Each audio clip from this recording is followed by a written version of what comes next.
মুখ্যমন্ত্রী মমতা বন্দ্যোপাধ্যায়ের নির্দেশে শনিবার মালদায় এলেন রাজ্যের দমকল এবং জরুরি পরিষেবা দপ্তরের মন্ত্রী সুজিত বসু। তিনি মালদায় এসে মানিকচক এবং রতুয়ার বন্যা এবং ভাঙন কবলিত এলাকা পরিদর্শনে যান। পরিদর্শনে যাওয়ার প্রাক্কালে এদিন তিনি পুরাতন মালদার মঙ্গলবাড়ি মহানন্দা ভবনে ওঠেন। সকাল আনুমানিক 10টা নাগাদ সেখানেই মন্ত্রী সুজিত বসুর সঙ্গে আলাপচারিতা করতে হাজির হন বিধায়ক সাবিত্রী মিত্র, জেলা পরিষদের সভাধিপতি লিপিকা বর্মন ঘোষ, ইংরেজবাজার পৌরসভার চেয়ারম্যান কৃষ্ণেন্দু চৌধুরী, পুরাতন মালদা পৌরসভার চেয়ারম্যান কার্তিক ঘোষ সহ অন্যান্যরা। তাদের সঙ্গে আলাপচারিতা সেরে মন্ত্রী গাড়িতে চেপে মানিকচক এবং রতুয়ার উদ্দেশ্যে রওনা দেন। রওনা দেওয়ার প্রাক্কালে তিনি মালদায় আগমনের কারণ জানিয়ে ভিন রাজ্যে বাংলা ভাষীদের হেনস্থা নির্যাতনের ঘটনায় বিজেপির সমালোচনায়ও সরব হন।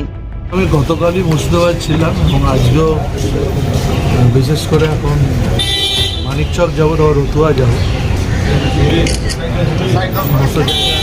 যে সমস্ত জায়গায় জল হয়েছে সে সমস্ত জায়গাগুলো দেখা মুখ্যমন্ত্রী পাঠিয়েছেন আমার। তার সাথে কিছু ড্রাই ফ্রুট জিনিসে সেগুলো মানুষের কিছু বিতরণ। বলছি আজ থেকে তো শুরু হচ্ছে মাননীয় মুখ্যমন্ত্রী একটা ফ্র্যাঞ্চাইজ সাধারণ মানুষের খুব উপকার হবে। তার বুথে 10 লক্ষ টাকা যোগ, এটা আমাদের বাংলার মুখ্যমন্ত্রী বলেই সম্ভব। এই কাজটা করেছে এবং 80,000 বুথ আছে রাজ্যে।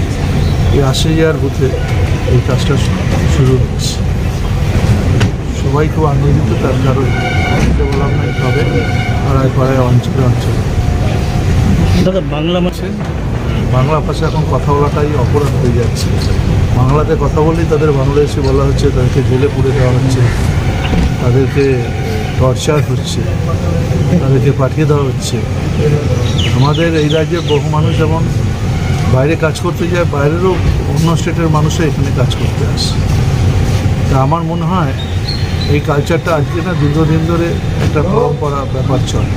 কিন্তু এই প্রথম দেখছি ডবল ইঞ্জিনের সরকারের আমলে বিজেপি শাসিত অঞ্চলে বাঙালিদের উপর যেভাবে অত্যাচার হচ্ছে, এটা